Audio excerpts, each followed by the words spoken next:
کیا آپ نے کبھی کاف پہاڑ کے بارے میں سنا ہے؟ ایک ایسا پہاڑ جہاں ہمیشہ اندھیرا رہتا ہے، جہاں چاند، سورج اور ستاروں کی روشنی پہنچ ہی نہیں پاتی۔ ایک ایسا پہاڑ جو تمام دنیا کے گرد موجود ہے، اور یہ دنیا اس کے اندر ایسے سمائی ہے جیسے انگلی میں ایک انگوٹھی۔ کچھ کا خیال ہے کہ یہ پہاڑ جنات کی دنیا میں داخل ہونے کا دروازہ ہے، جبکہ کچھ لوگوں کا ماننا ہے کہ یہ پہاڑ سمندر کی گہرائیوں کے نیچے کہیں ہیں۔ اس پہاڑ کے بارے میں کئی عجیب مافوق الفطرت کہانیاں عام ہیں۔ تو کیا یہ کاف کا پہاڑ ہے؟ اور اس کے بارے میں اتنا کچھ مشہور ہونے کے باوجود آج تک اسے کوئی معلوم کیوں نہیں کر پایا کہ آخر یہ کہاں ہے، اور کیا واقعی وہاں کوئی مافوق الفطرت مخلوق موجود ہے؟ 13ویں صدی کے عظیم صوفی شاعر جلال الدین محمد رومی ایک جگہ لکھتے ہیں کہ حضرت ذوالقرنین آب حیات کی تلاش میں کاف پہاڑ کی طرف چلے گئے، اس امید سے کہ آب حیات کاف پہاڑ کی چوٹی پر کہیں موجود ہے۔ اور جب حضرت ذوالقرنین وہاں پہنچے تو وہاں انہوں نے اسرافیل علیہ السلام کو دیکھا، جو قیامت کا سور پھونکنے کو بالکل تیار کھڑے تھے۔ اب اس بات کی حقیقت کیا ہے یہ تو ہم نہیں جانتے، لیکن مولانا جلال الدین رومی کے ان الفاظ کے پیچھے کوئی مقصد ضرور چھپا ہوگا۔ شاید اس بات کا تعلق کسی خاص چیز یا کسی خاص واقعے کی طرف اشارہ ہو۔ اس بات کو مزید سمجھنے کے لیے ہمیں کاف پہاڑ کے بارے میں سمجھنا ہوگا۔ کاف، کوہ کاف یا جبل کاف کے نام سے مشہور یہ پہاڑ عربی اور ایرانی ثقافتوں میں ایک پراسرار پہاڑی ہے، اور اس پہاڑ کو زمین کا بالکل آخری سرا سمجھا جاتا ہے جہاں پر کوئی پہنچ نہیں سکتا۔ اور مشرق وسطی کی افسانوی داستانوں کے مطابق اس جگہ ایک عجیب الخلقت پرندہ روک موجود ہے جو جسامت میں اتنا بڑا ہوتا ہے کہ ایک پورے ہاتھی کو اپنے پنجوں میں اٹھا سکتا ہے۔ کاف کا یہ لفظ عربی حروف میں 21 نمبر پر آتا ہے، جو ایک قدیم یونانی فونیشن حرف سے نکلا ہے جس کا ڈکشنری میں مطلب گردن کے پچھلے حصے کا ہے، جسے انگریزی میں نیپ بھی کہا جاتا ہے۔ اب مختلف تہذیبوں کے لوگ اس کے الگ الگ معنی لیتے ہیں۔ مثال کے طور پر جاپان میں جس کی گردن واضح نظر آئے تو وہ اسے ایک قابل انسان کی نظر سے دیکھتے ہیں۔ افریقی لوگ نیپ کو نوکروں کے لیے استعمال کرتے ہیں، جبکہ مصری لوگ کسی کو شرمندہ کرنے کے لیے اس کی گردن یعنی نیپ پر تھپڑ مارتے ہیں۔ اب مختلف ثقافتیں اور مختلف مطلب، لیکن کوئی بھی آج تک یہ معلوم نہیں کر سکا کہ آخر اس پہاڑ کو کاف پہاڑ ہی کیوں کہتے ہیں۔ لوگوں کا یہ ماننا ہے کہ یہ لفظ کاف کسی چیز کے سینٹر کو ظاہر کرتا ہے، اور یہ لفظ اتنا مقدس ہے کہ قرآن کی ایک پوری سورہ کا نام سورہ قاف ہے۔ اس سورہ میں اللہ کی وحدانیت اور موت اور زندگی کا نظریہ پیش کیا گیا ہے۔ چین کے لوگوں کا ماننا ہے کہ دنیا میں موجود تمام پہاڑ ایک بڑے پہاڑ کی شاخیں ہیں، اور وہ بڑا پہاڑ یہی کاف پہاڑ ہے۔ مولانا جلال الدین رومی کی وہ تحریر جس میں انہوں نے حضرت ذوالقرنین کا کاف پہاڑی پر جانے کا ذکر کیا تھا، اس کے بارے میں پاکستان کے شہر بہاولپور کے ایک علاقے سے تعلق رکھنے والے ایک اور صوفی مخدوم جہانین جہاں گشت نے اپنے ایک سفر نامے میں لکھا تھا کہ حضرت ذوالقرنین نے نہ صرف حضرت جبرائیل علیہ السلام کو کاف کی پہاڑی پر دیکھا، بلکہ انہوں نے یاجوج ماجوج کو بھی اسی پہاڑی پر قید کیا تھا۔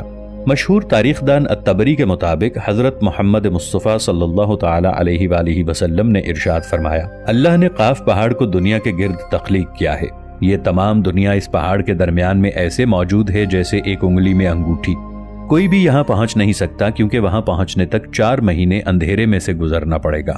یہ وہ پہاڑ ہے جہاں کوئی سورج، کوئی چاند نہیں اور کوئی ستارے نہیں، اور یہ پہاڑ انتہائی شوخ نیلے رنگ کا ہے کہ آسمان جو ہمیں نیلا نظر آتا ہے یہ دراصل اسی پہاڑ کے عکس کا رنگ ہے۔ اگر یہ پہاڑ نہ ہوتا تو آسمان کا رنگ بھی نیلا نہ ہوتا۔ رابرٹ نیبلنگ کی مشہور کتاب ایک باب میں وہ الطبری کے بیان کردہ ایک واقعے کا ذکر کرتا ہے۔ اس میں حضرت محمد صلی اللہ علیہ وآلہ وسلم اور حضرت علی رضی اللہ تعالی عنہ کے درمیان ایک دلچسپ گفتگو کا احوال ذکر ہے۔ اس گفتگو میں حضرت محمد صلی اللہ علیہ وآلہ وسلم نے 2 پر اسرار شہروں اور ان دونوں شہروں کے قاف پہاڑ سے تعلق کے بارے میں بیان فرمایا کہ ایک شہر جابل کا ہے جو مشرق میں ہے اور دوسرا شہر جابل سا ہے جو مغرب میں ہے، اور یہ دونوں شہر زمرد سے بنے ہیں۔ حضرت علی رضی اللہ تعالی عنہ نے سوال کیا کہ یا رسول اللہ صلی اللہ علیہ وآلہ وسلم، کیا یہ دونوں شہر ہماری ہی دنیا میں موجود ہیں؟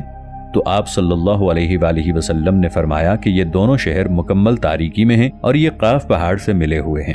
آپ صلی اللہ علیہ وآلہ وسلم نے فرمایا کہ ہر شہر کی نگرانی کے لیے ایک قلعہ موجود ہے اور اس قلعے میں 1000 آدمی وہاں کی نگرانی کرتے ہیں۔ آپ صلی اللہ علیہ وآلہ وسلم نے فرمایا کہ ان دونوں شہروں میں موجود لوگ نہ حضرت آدم علیہ السلام کو جانتے ہیں نہ ابلیس کو، یہاں تک کہ یہ لوگ چاند اور سورج کے بارے میں بھی نہیں جانتے کہ اللہ نے چاند اور سورج بھی تخلیق کیے ہیں۔ جو روشنی ان تک پہنچتی ہے وہ قاف پہاڑ کی روشنی ہے، اور وہاں موجود لوگ جڑی بوٹیاں کھاتے ہیں اور ان کے بدن پر کوئی کپڑا نہیں ہوتا۔ حضرت علی رضی اللہ تعالی عنہ نے پوچھا کہ یا رسول اللہ صلی اللہ علیہ وآلہ وسلم، تو کیا وہ لوگ فرشتے ہیں؟ تو آپ صلی اللہ علیہ وآلہ وسلم نے فرمایا کہ نہیں، وہ فرشتے نہیں، لیکن اللہ سے ان کی فرما برداری بالکل فرشتوں کی طرح ہی ہے۔ ترکی سے تعلق رکھنے والے ایک صوفی مولانا ناظم القبروسی کے مطابق ہماری دنیا کے ارد گرد بہت ساری ایسی دنیایں ہیں جو ہم سے پوشیدہ ہیں۔ جب حضرت امام مہدی علیہ السلام تشریف لائیں گے تو وہ اکیلے نہیں ہوں گے، بلکہ اللہ ان کی مدد کے لیے قاف پہاڑ سے ایسی مخلوق کو بھیجیں گے جو اس دنیا والوں کے لیے بالکل نئی ہوگی۔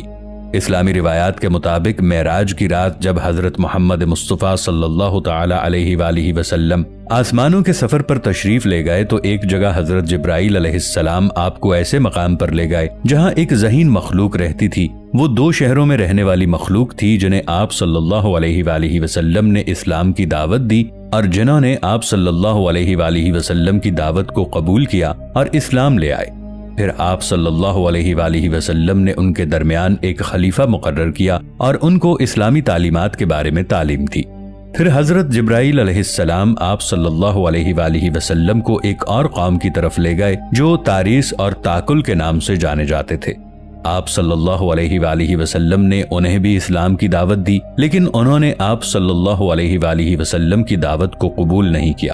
وہاں سے آپ صلی اللہ علیہ وآلہ وسلم حضرت جبرائیل علیہ السلام کے ساتھ یاجوج ماجوج کی طرف گئے اور آپ صلی اللہ علیہ وآلہ وسلم نے انہیں بھی اسلام کی دعوت دی۔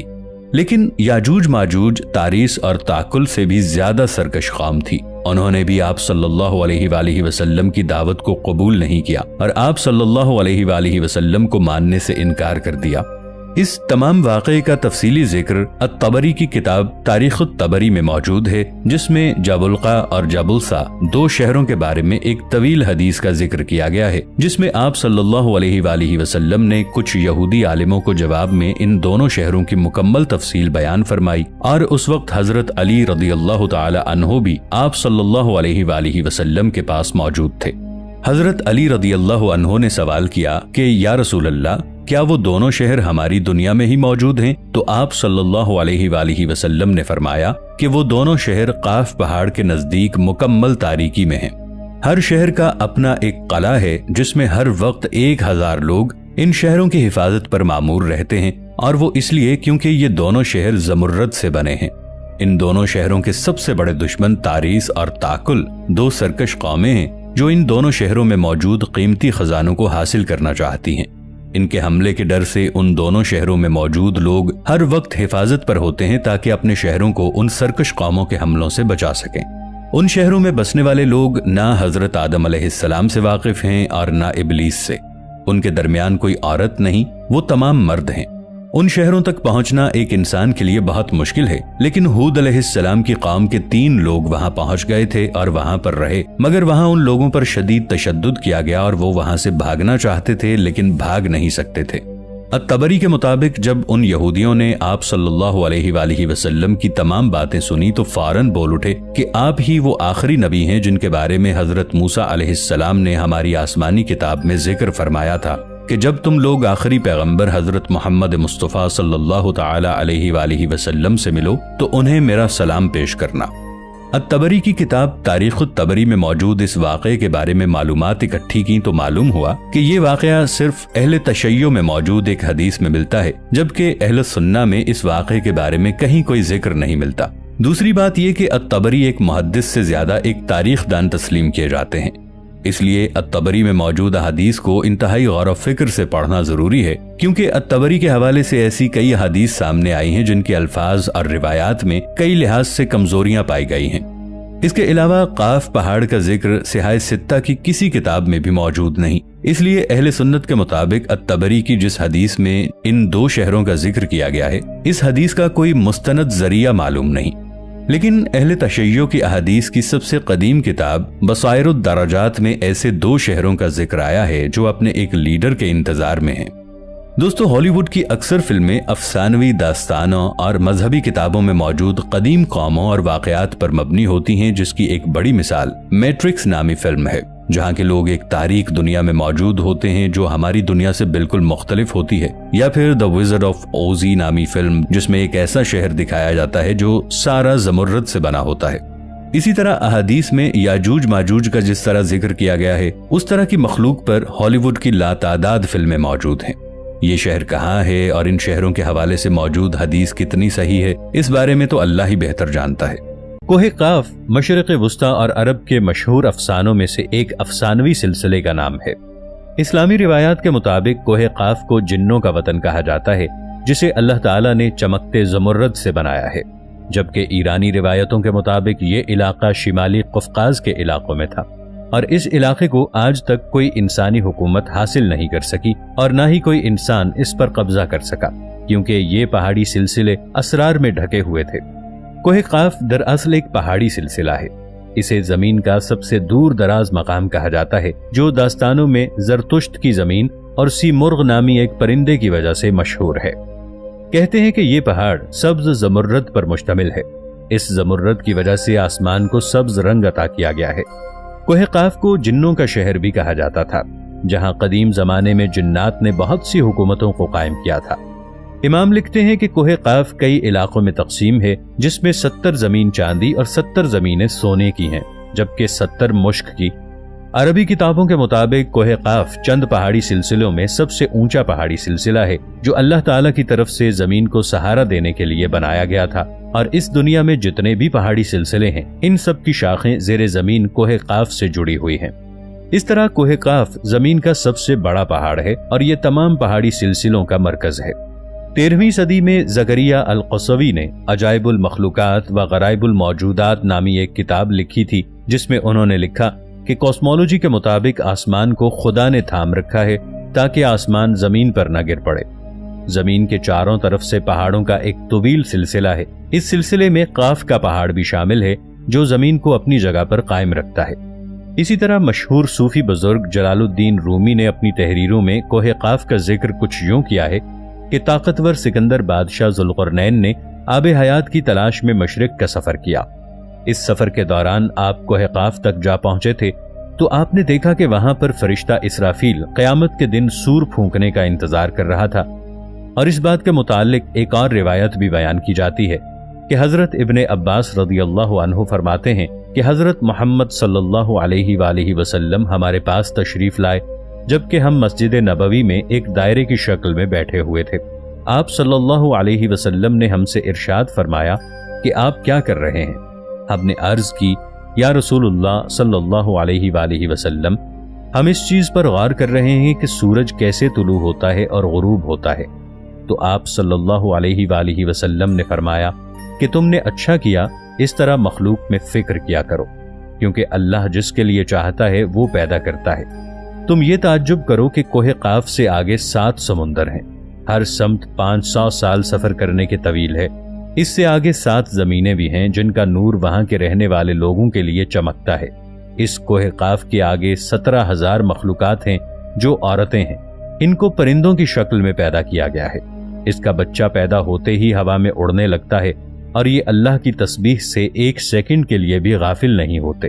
ان کا کھانا بھی ہوا ہے، ان کا پینا بھی ہوا ہے، ان کا لباس برتن بھی ہوا کے ہیں۔ وہ یہ نہیں جانتے کہ اللہ تعالیٰ نے حضرت آدم علیہ السلام یا ابلیس کو پیدا کیا ہے، اور نہ ہی ابلیس کی اولاد کو جانتے ہیں۔ اللہ تعالیٰ نے کوہ قاف کو دنیا کی جلد کے طور پر پیدا فرمایا۔ یہ ساری دنیا اس پہاڑ کے درمیان ایسے موجود ہے جیسے کوئی انگلی۔ کوئی انسان وہاں نہیں پہنچ سکتا، کیونکہ وہاں پہنچنے کے لیے 4 مہینے اندھیرے سے گزرنا پڑے گا۔ یہ وہ پہاڑ ہے جہاں کوئی سورج اور چاند نہیں ہے، حتیٰ کہ یہ سورج اور چاند کو بھی نہیں جانتے کہ اللہ تعالیٰ نے ان کو تخلیق کیا ہے۔ جو روشنی ان تک پہنچتی ہے وہ کاف پہاڑ کی روشنی ہے۔ وہاں موجود لوگ جڑی بوٹیاں کھاتے ہیں اور ان کے جسم پر کوئی کپڑا نہیں ہوتا۔ کوئی بھی شخص آج تک یہاں نہیں پہنچ سکا۔ کیا یہ وادی واقعی جنوں کا دیس ہے یا کسی اور دنیا میں جانے کا کوئی پراسرار راستہ ہے؟ صحابہ کرام نے پوچھا، یا رسول اللہ صلی اللہ علیہ وآلہ وسلم، کیا وہ لوگ فرشتے ہیں؟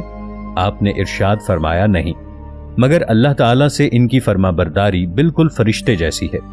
آپ صلی اللہ علیہ وسلم نے فرمایا کہ معراج کی رات میری ملاقات کوہ قاف کے لوگوں سے ہوئی تھی۔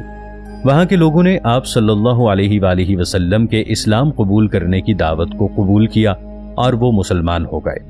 صوفیاء کرام کے نزدیک کوہ قاف دراصل اس زمین میں موجود پہاڑ نہیں ہے، بلکہ کوہ قاف سے مراد مثال میں واقع وہ پہاڑی سلسلہ ہے جو بذریعہ کشف اولیاء کرام کے مشاہدے میں آتے ہیں۔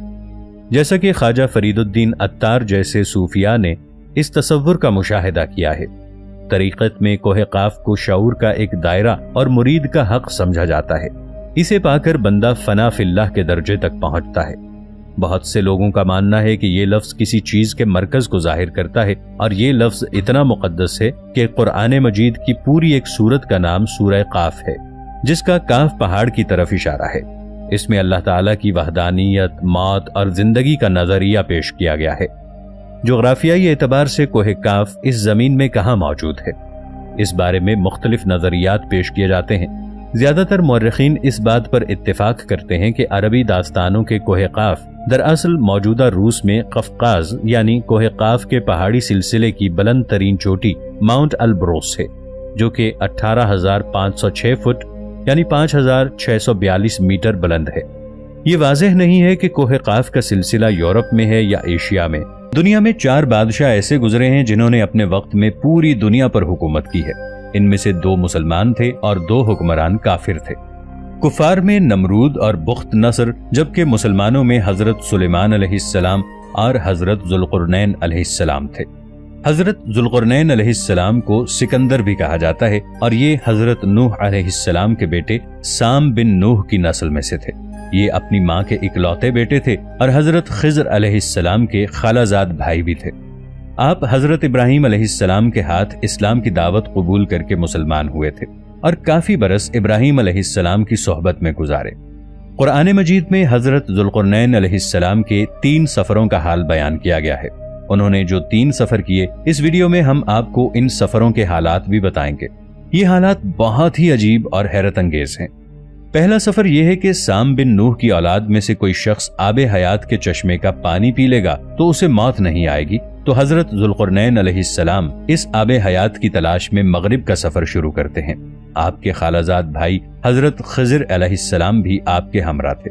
حضرت خضر علیہ السلام تو اس چشمے تک پہنچ گئے اور اس چشمے کا پانی بھی پی لیا، مگر حضرت ذوالقرنین علیہ السلام کے مقدر میں اس چشمے کا پانی نہیں تھا اور آپ کو وہ پانی نہ مل سکا۔ ایک روایت میں یہ بھی آتا ہے کہ حضرت ذوالقرنین علیہ السلام کو آب حیات مل گیا تھا، مگر جیسے ہی وہ آب حیات کے پاس پہنچے تو انہوں نے پاس ہی ایک پرندے کو دیکھا جو انتہا کا لاغر تھا۔ جب انہوں نے اس سے اس کی کمزوری کی وجہ دریافت کی تو اس نے کہا کہ میں نے آب حیات پیا تھا، میں بوڑھا تو ہو چکا ہوں لیکن مجھے موت نہیں آ رہی۔ حضرت ذوالقرنین نے اس پرندے کو جب دیکھا تو انہوں نے پانی پینے کا ارادہ ترک کر دیا۔ تو حضرت ذوالقرنین علیہ السلام کا سفر جاری تھا۔ آپ چلتے چلتے ایک ایسے مقام پر پہنچ گئے جہاں مغرب میں ہی سورج غروب ہوتا ہے، اور وہ دنیا کے بالکل آخری کونے میں آ گئے۔ سورج غروب ہوتے وقت آپ کو ایک ایسا منظر نظر آتا ہے جیسے ایک سیاہ چشمے میں سورج ڈوب رہا ہے۔ اگر ہم سمندری سفر کریں تو مغرب کے وقت ہمیں ایسا لگتا ہے جیسے سورج سمندر میں ڈوب رہا ہے، مگر آپ مغرب میں اتنا آگے پہنچ چکے تھے جو دنیا کا آخری کونا تھا۔ وہاں ان کا سامنا ایک ایسی قوم سے ہوا جو جانوروں کی کھال پہنے ہوئے تھی۔ ان کا دوسرا سفر مشرق کی طرف تھا۔ آپ سفر کرتے کرتے ایک ایسی جگہ پر جا پہنچے جہاں سے سورج طلوع ہوتا ہے۔ آپ نے وہاں ایک ایسی قوم کو دیکھا کہ وہ کسی عمارت یا مکان میں نہیں رہ رہے تھے۔ جب سورج طلوع ہوتا وہ غاروں میں یا زیر زمین چلے جاتے، جب سورج غروب ہوتا تو یہ اپنے ٹھکانوں سے نکل کر روزی روٹی کی تلاش میں لگ جاتے تھے۔ حضرت ذوالقرنین نے ان کو بھی اسلام کی دعوت دی۔ ان میں سے کچھ لوگوں نے دعوت قبول کی اور کچھ لوگ اڑے رہے، اور وہاں پھر جنگ بھی ہوئی، مگر حضرت ذوالقرنین علیہ السلام نے ان لوگوں کو قابو میں کر لیا۔ اب ان کا تیسرا سفر شمال کی جانب تھا۔ آپ سفر کرتے کرتے 2 پہاڑوں کے درمیان پہنچ گئے۔ وہاں بھی عجیب و غریب قسم کی آبادیاں آباد تھی۔ ان کی زبان بھی نہایت عجیب و غریب تھی۔ ان لوگوں کے ساتھ اشاروں کے نایوں میں بہت مشکل سے بات کی جا سکتی تھی۔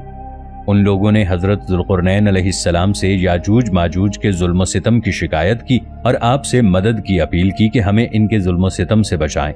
اب سوال یہ پیدا ہوتا ہے کہ یاجوج ماجوج کون ہیں؟ یہ 70 بلین لوگ یاجوج ماجوج ہو سکتے ہیں۔ ان کی تعداد مسلسل بڑھتی جا رہی ہے۔ جب یاجوج ماجوج دنیا میں آئیں گے نہ جانے تب کتنے لوگ باقی ہوں گے۔ ان میں مرد بھی ہیں اور عورتیں بھی ہیں۔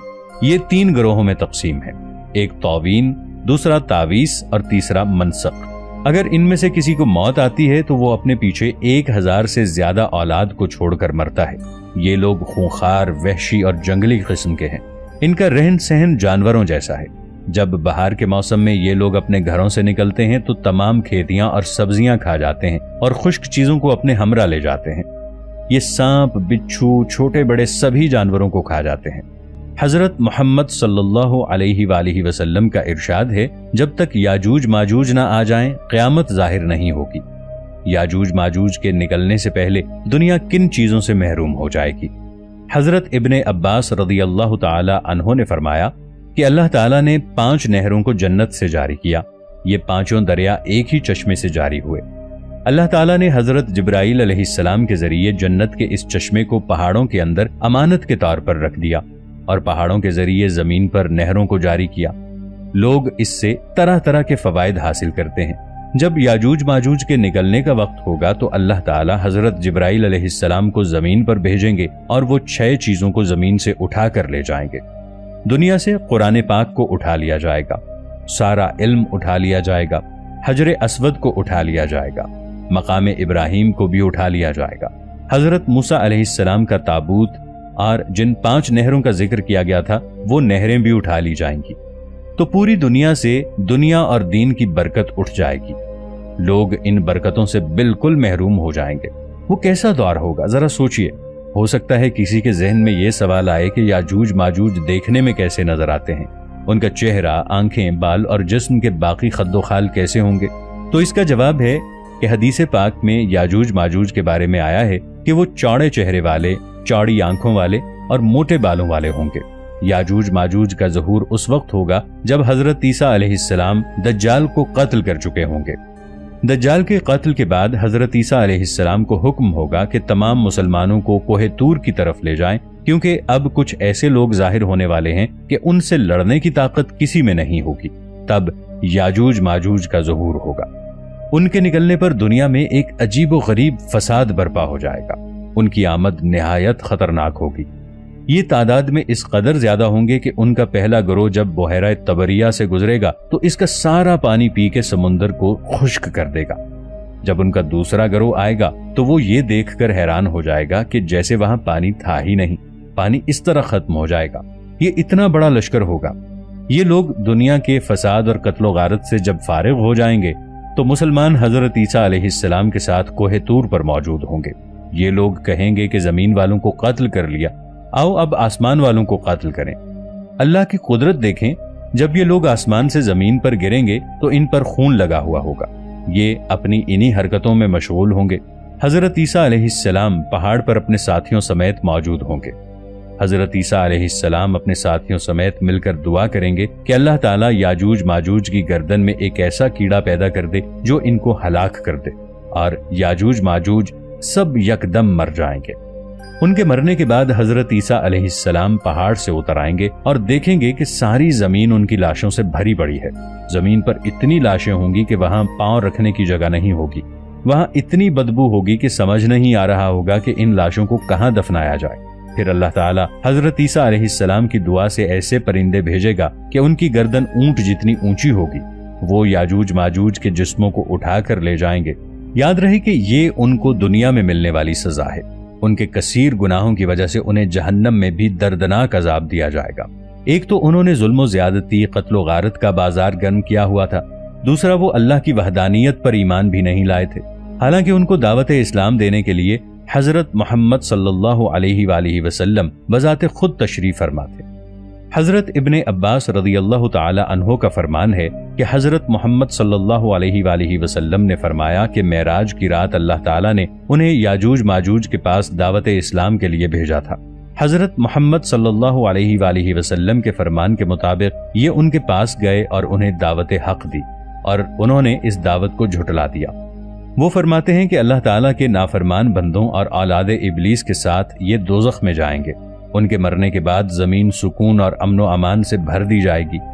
اللہ کی نعمتیں اس قدر زیادہ ہوں گی کہ روایات میں آتا ہے کہ ان کے مرنے کے بعد زمین پر اتنی زیادہ بارش ہوگی کہ ساری زمین برابر ہو جائے گی، اور اس زمین کو حکم ہوگا کہ اپنی برکتیں اگل دے، اور آسمان کو حکم ہوگا اپنی برکتیں انڈیل دے۔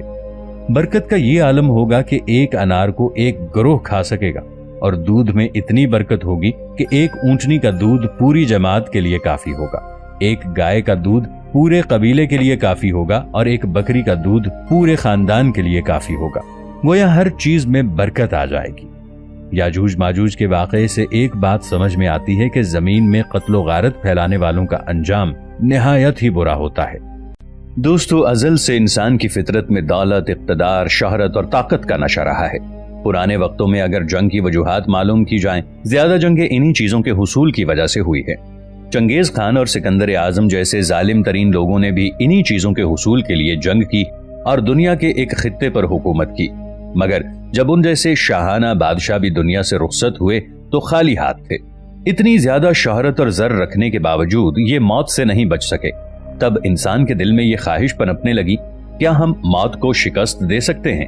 اور اسی سوچ کو عملی جامہ پہنانے کے لیے مختلف مذاہب اور مکاتب فکر سے تعلق رکھنے والے افراد نے اپنے علم، عقائد اور الہام کی بنا پر اس خواہش کو پورا کرنے کی کوشش کی، تو تب سے اب تک آب حیات کا تصور سینہ بسینہ ہماری نسلوں میں منتقل ہونے لگا۔ کہا جاتا ہے جو ایک بار یہ پانی پی لے یا اس میں نہا لے، اسے موت چھو بھی نہیں سکتی، وہ امر ہو جاتا ہے اور چاہ کر بھی موت کی آغوش میں نہیں جا سکتا۔ اب سوال یہ پیدا ہوتا ہے کہ کیا آب حیات واقعی ایک حقیقت ہے؟ اگر آب حیات اس دنیا میں موجود ہے تو اس وقت کہاں ہے؟ کیا کسی انسان کی وہاں تک رسائی ممکن ہے، یا یہ محض انسانوں کا خیال ہے جس کا حقیقت سے کوئی تعلق نہیں؟ دنیا بھر کے مذاہب اور سائنس اس بارے میں کیا کہتے ہیں؟ اس ویڈیو میں آج ہم اس چیز کے بارے میں معلومات فراہم کریں گے، تو دوستو ویڈیو کو آخر تک ضرور دیکھیے گا۔ آب حیات دراصل فارسی زبان سے ماخوذ ہے، جس کا مطلب ہے ہمیشہ کے لیے زندگی بخشنے والا ایک ایسا پراسرار پانی جس کا تصور اب سے نہیں بلکہ صدیوں سے چلا آ رہا ہے۔ انجیل کی کتاب میں بھی اس پانی کا ذکر کچھ یوں بیان ہوتا ہے، پھر اس نے مجھے بلور کی طرح چمکتا ہوا آب حیات دکھایا جو خدا کے تخت سے نکل کر ایک شہر کے درمیان میں بہتا تھا اور دریا کے اس پار زندگی کا درخت تھا۔ اسی طرح اسلام سے قبل ایران کی ادب کی مختلف کہانیوں میں اس کا ذکر ملتا ہے۔ اس میں آشیل نامی شخص کی بھی ایک کہانی موجود ہے جس کی ماں اسے دریائے افتائق پر لے جاتی ہے، جو زمین کے نیچے بہنے والا ایک بہت پر اسرار دریا تھا۔ اس کی ماں کا اسے دریا پر لے جانے کا مقصد یہ تھا کہ اس کے جسم پر کبھی بھی کسی ہتھیار کا اثر نہ ہو، یعنی وہ ہمیشہ کے لیے امر ہو جائے۔ اسلام میں بھی آب حیات کو دو پیغمبروں حضرت خضر اور حضرت الیاس علیہ السلام کے ساتھ منسوب کیا جاتا ہے کہ ان دونوں پیغمبروں نے آب حیات پیا ہے اور یہ آج بھی زندہ ہیں۔ حضرت خضر علیہ السلام دریاؤں کے کنارے پر رہ کر بھولے بھٹکے لوگوں کو راستہ دکھاتے تھے۔ کہا جاتا ہے کہ حج کے دوران یہ دونوں نہ صرف ملتے ہیں بلکہ مل کر ایک دوسرے کو مبارکباد بھی پیش کرتے ہیں۔ بہت پرانی روایات میں یہ بات موجود ہے کہ حضرت خضر علیہ السلام، حضرت الیاس علیہ السلام اور حضرت ذوالقرنین علیہ السلام، یہ تینوں پیغمبر ہی آج تک آب حیات کے مقام تک پہنچ پائے ہیں۔ ان روایات کے مطابق آب حیات حضرت خضر اور حضرت الیاس علیہ السلام کو پینا نصیب ہوا تھا، اور حضرت ذوالقرنین علیہ السلام یہ پانی پینے سے محروم رہ گئے۔ اس بات کے پیچھے ایک بہت دلچسپ وجہ بتائی جاتی ہے۔ انہوں نے وہاں ایک پرندے کو بیٹھا دیکھا جو بہت ہی کمزور اور لاغر ہو چکا تھا۔ حضرت ذوالقرنین علیہ السلام نے اس سے اس کمزوری کی وجہ پوچھی تو وہ کہنے لگا، میں بھی آپ کی طرح آب حیات کی تلاش میں نکلا تھا، میں نے آب حیات کو حاصل کر لیا اور میں نے اسے پیا۔ میں وقت کے ساتھ ساتھ بہت زیادہ بوڑھا ہو گیا ہوں لیکن مجھے موت نہیں آ رہی، یعنی اس پانی کی وجہ سے میں مرا نہیں، مگر یہ پانی مجھے بوڑھا ہونے سے نہیں روک سکا، اور میں اپنی باقی ماندہ زندگی اسی طرح تڑپ تڑپ کر گزار دوں گا، لیکن مجھے موت نہیں آئے گی۔ جب حضرت ذوالقرنین علیہ السلام نے اس پرندے کی باتیں سنی تو انہوں نے آب حیات پینے کا ارادہ ترک کر دیا۔ حضرت خضر علیہ السلام کا نام قرآن پاک میں ان کے نام کے ساتھ موجود نہیں ہے، اگرچہ قرآن مجید میں ان کا نام نہیں لیا گیا، لیکن ان کا ذکر اسلامی سکولرز نے خدا کے ایک نیک بندے کی حیثیت سے کیا ہے جنہیں علم دیا گیا ہے۔ وہ اللہ کے ایک نیک بندے تھے، ان کو اللہ نے تکوینی علوم سے نوازا تھا۔ علماء کا کہنا ہے کہ وہ نبی نہیں تھے، ان کی تشریف آوری کا مقصد وہی رہا ہے جو اولیاء اور صلحاء کا رہا ہے، یعنی لوگوں کو اپنے علوم سے نفع پہنچانا، لوگوں کو خیر کی باتیں بتانا وغیرہ۔ بہت سے علماء کے مطابق آپ کوئی فرشتے یا ولی اللہ تھے، مگر علماء کی کثیر تعداد آپ کو نبی تصور کرتی ہے اور اس بات پر یقین رکھتی ہے کہ آپ اللہ تعالیٰ کے جلیل القدر پیغمبر تھے جو حضرت موسیٰ علیہ السلام کے دور میں بھی موجود تھے۔ اللہ تعالیٰ نے آپ کو ایسا علم بخشا تھا جو صرف انبیاء علیہ السلام کے پاس ہوا کرتا تھا، اور بہت سے لوگوں کا یہ کہنا ہے کہ آپ دنیا سے بہت دور ویرانوں میں رہا کرتے تھے۔ حضرت خضر علیہ السلام کے زندہ ہونے پر علماء کرام کے مختلف نظریات ہیں۔ حضرت خضر علیہ السلام کا اصل نام بلیہ بن ملکان ہے، جبکہ آپ کی کنیت عبد العباس اور لقب خضر ہے۔ سورہ کہف میں حضرت موسیٰ علیہ السلام سے آپ کی ملاقات کا ذکر کچھ یوں بیان ہوا ہے۔ حضرت موسیٰ علیہ السلام کی نبوت کے ابتدائی دور میں ایک شخص نے حضرت موسیٰ علیہ السلام سے سوال کیا کہ اس وقت پوری دنیا میں سب سے زیادہ علم والا شخص کون ہے؟ اس پر حضرت موسیٰ علیہ السلام نے اپنا نام لیا۔ تب اللہ تعالیٰ نے حضرت موسیٰ علیہ السلام سے ارشاد فرمایا، اے موسیٰ، ہم نے اپنے ایک نیک بندے کو آپ سے بھی زیادہ علم عطا فرمایا ہے، لہٰذا آپ جا کر ان سے ملاقات کریں۔ حضرت موسیٰ علیہ السلام اپنے ساتھی یوشع بن نون کے ساتھ ان سے ملنے کے لیے روانہ ہوئے۔ آپ نے ایک مچھلی تل کر اپنے پاس رکھ لی تاکہ دوران سفر بھوک لگنے پر اسے کھا سکیں۔ اصل میں اس مچھلی کو یہ نشانی بننا تھا کہ وہ شخص کہاں پہ موجود ہے۔ ان سے ملاقات کے لیے اللہ تعالیٰ نے حضرت موسیٰ علیہ السلام کو حکم دیا تھا، یہاں تک کہ حضرت موسیٰ علیہ السلام اور ان کے ساتھی دو دریاؤں کے ملاپ کے مقام پر ایک جگہ پہنچ گئے۔ یہاں پہنچ کر آپ نے مچھلی کو فراموش کر دیا اور مچھلی نہایت عجیب طریقے سے زندہ ہو کر سمندر میں جا کر گر گئی۔ جب آپ اس مقام سے آگے پہنچے تو آپ نے اپنے ساتھی سے کہا کہ میں بہت زیادہ تھک گیا ہوں اور مجھے بھوک بھی محسوس ہو رہی ہے، اس لیے تم جا کر مچھلی لے آؤ۔ تو ان کے ساتھی نے جواب دیا، ہم جب دو دریاؤں کے سنگم میں پہنچے تھے تو مجھے مچھلی کا خیال نہیں رہا تھا، مجھے شیطان نے غافل کر دیا تھا۔ وہ مچھلی عجیب و غریب طریقے سے زندہ ہوئی اور پانی میں چھلانگ لگا دی، اور حضرت موسیٰ علیہ السلام نے فرمایا کہ ہمیں اسی مقام کی تلاش تھی۔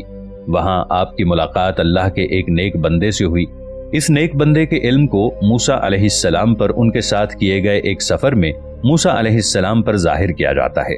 اس سفر میں انہوں نے کشتی میں سوراخ کرنے، ایک نوجوان کا قتل اور کنجوسوں کی بستی میں بلا معاوضہ دیوار کی مرمت کرنے جیسے کاموں کے پس پردہ اپنے علم، جو انہیں اللہ تعالیٰ کی جانب سے خاص طور پر عطا کیا گیا تھا، اس کی بدولت کہانی کے آخر میں موسیٰ علیہ السلام پر اس کی وضاحت کی۔ کیونکہ موسیٰ علیہ السلام نے آپ کے ہر عمل کو غیر منصفانہ اور نامناسب سمجھا تھا۔ کہا جاتا ہے کہ حضرت خضر علیہ السلام جہاں بھی بیٹھتے تھے، اگر وہاں پہ سوکھی گھاس ہوتی تو وہ گھاس ہری بھری ہو جاتی، اس لیے لوگ ان کو خضر کہنے لگے۔ آپ حضرت ذوالقرنین علیہ السلام کے وزیر بھی رہے ہیں۔ آپ حضرت سام بن نوح کی اولاد میں سے تھے۔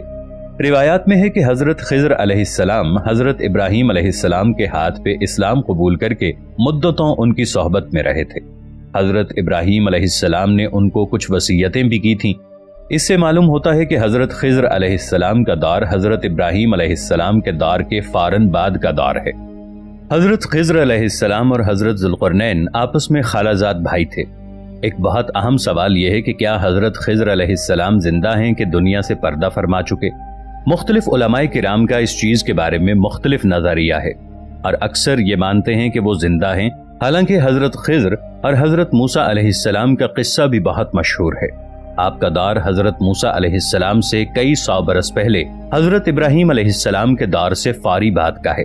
اسی طرح تفسیر روح البیان میں ہے کہ حضرت یوسف علیہ السلام جو کہ حضرت ابراہیم علیہ السلام کے پڑپوتے تھے، ان کی اور حضرت موسیٰ علیہ السلام کے درمیان 400 سال کا فرق تھا، تو اس لحاظ سے حضرت موسیٰ علیہ السلام حضرت خضر علیہ السلام سے تقریباً 600 سال بعد پیدا ہوئے ہوں گے۔ کتاب حیات حضرت خضر کے مطابق حضرت خضر علیہ السلام قیامت تک زندہ رہیں گے، اور تاریخی کتابوں میں بھی بہت بار اس چیز کا ذکر آیا ہے کہ حضرت خضر علیہ السلام نے آب حیات پیا تھا، اور اس کی وجہ سے آپ قیامت تک زندہ رہیں گے۔ اسی کو روایت مانتے ہوئے لوگ صدیوں سے آب حیات کا چشمہ تلاش کر رہے ہیں اور اس حقیقت کو جاننے کی کوشش کر رہے ہیں۔ کچھ لوگ اسے افسانے کی حد تک ہی سمجھتے ہیں۔ آب حیات کی حقیقت کیا ہے، اس بارے میں اختلاف ہے۔ بعض لوگ تو اس کو افسانے کے علاوہ کچھ نہیں سمجھتے۔ اس اختلاف کی بنیادی وجہ یہ ہے کہ آب حیات کا تذکرہ نہ تو کلام اللہ کی کسی آیت میں ہے اور نہ ہی کلام رسول اللہ صلی اللہ علیہ وآلہ وسلم کی کسی روایت میں ہے۔ کچھ مفسرین نے سورہ کہف کی ان آیات کی تفسیر کرتے ہوئے آب حیات کے بارے میں بات کی ہے، جن میں حضرت ذوالقرنین علیہ السلام کے سفر کا تذکرہ ہے۔